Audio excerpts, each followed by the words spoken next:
Good morning mga viewers. Happy Sunday sa inyong tanan.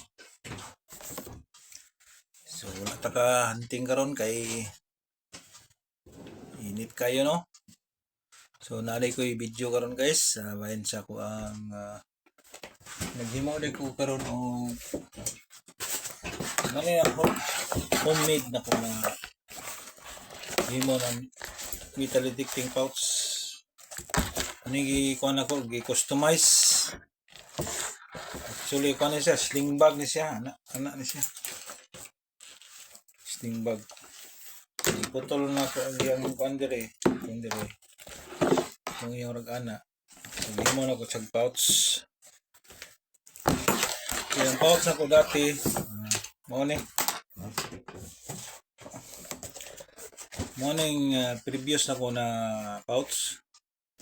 So, dugay lang ko na gamit. Almost 3 years na.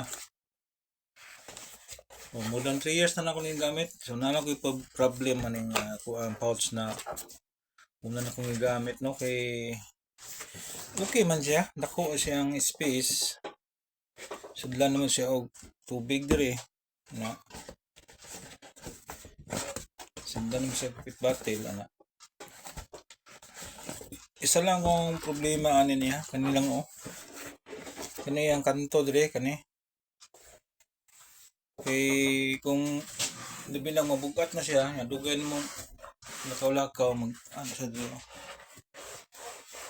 Nag-grab siya dire. So sakit dugay sa inana rin mo. Sakit ang mong dire.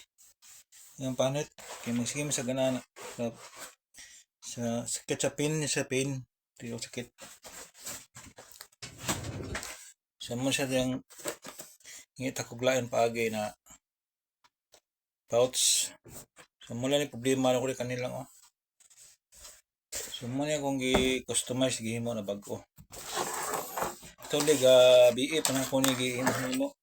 Pag gi-customize na ko BE pa.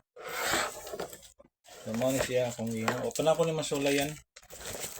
Sulayan sa kung mga sunod adlaw kay katagawa sa piting inita. O siguro unya mga landong na. Mga 5 kay alas 7 sa gabi rin. Hiyak naman. Tingnan na ko ni siguro unya kung di sunod semana. So, hindi na ko ang bagong homemade na metal detecting pouch. So, napita ko sa space na diri. So, ayan ako ni siya. Sunod adlaw. Hindi unya. So, patuloy guys. Muna akong homemade metal detecting pouch.